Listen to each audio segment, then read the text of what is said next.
Friends, ఈ ఆలయం ఎక్కడ ఉన్నది, ఎలా వెళ్ళాలి, ఎప్పుడు వెళ్ళాలి, ఇక్కడ ఏ ఏ ఆలయాలు ఉంటాయి అనేది మీకు పూర్తిగా వివరించి చూపించడం జరుగుతుంది. ఫ్రెండ్స్, వీడియో చివరి వరకు స్కిప్ చేయకుండా చూడండి. మరి మనం ఇప్పుడు ఛాయా సోమేశ్వర ఆలయంలో ఉన్నాము.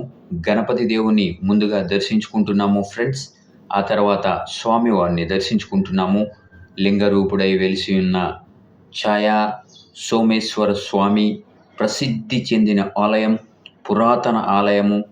శ్రీ శ్రీ ఛాయా సోమేశ్వర స్వామి ఆలయం. స్వామివారిని మనం దర్శించుకుంటున్నాము. ఇలాంటి దర్శన భాగ్యం కలగాలి అంటే మరి ఎన్నో జన్మల పుణ్యం. చూడండి, ఛాయ అంటారు, అది ఎప్పుడు అలానే ఉంటుంది ఫ్రెండ్స్. ఉదయము, మధ్యాహ్నము, సాయంత్రము ఆ ఛాయ అనేది స్వామిపై అలా పడుతూ ఉంటుంది. చాలా అద్భుత యోగం. ఈ చూడటం అద్భుతంగా భావించవచ్చు. ఒక్కసారి కుదిరితే వెళ్ళండి, ప్రతి ఒక్కరూ దర్శించుకోండి, చాలా అద్భుతం. తర్వాత మరి బ్రహ్మదేవుని దర్శించుకుంటున్నాము.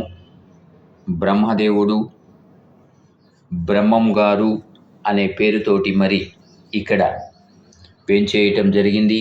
ఆలయాన్ని నిర్మించడం జరిగింది. స్వామివారికి ఎదురుగా, సోమేశ్వర స్వామికి ఎదురుగా సూర్యదేవుని చూస్తున్నాం మనం. సూర్యదేవుడు, మరి సూర్యదేవుడు గురించిన గొప్పతనం తెలుసు కదా. మరి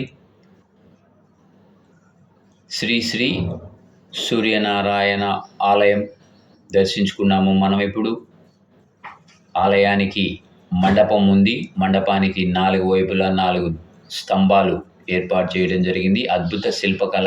ఆ స్తంభాలను చూస్తూ ఉన్నాము, మీకు ఆ స్తంభాలను చూపిస్తున్నాము. నైపుణ్యం చూడండి. మరి ఇది 900 సంవత్సరం నాటి ఆలయం మిత్రులారా.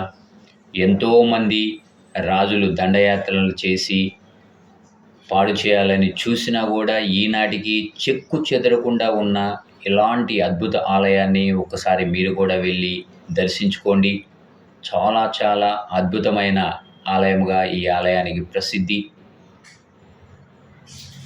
సూర్యనారాయణ స్వామివారు ఇక్కడ ఎవరెవరు ఉన్నారు అంటే సోమేశ్వర స్వామి, అదేవిధంగా బ్రహ్మంగారు అంటే బ్రహ్మంగారి రూపంలో, బ్రహ్మంగారి ఆలయం రూపంలో, అదేవిధంగా సూర్యదేవుడు చూస్తున్నాం కదా మనం. మరి ఈ సూర్యదేవుని ఆలయం నిర్మించడం జరిగింది.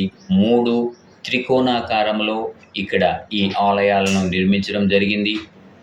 ఆ విధంగా దర్శనం చేసుకున్న తర్వాత మళ్ళీ ఈ మార్గం గుండా బయటికి రాగలుగుతాం.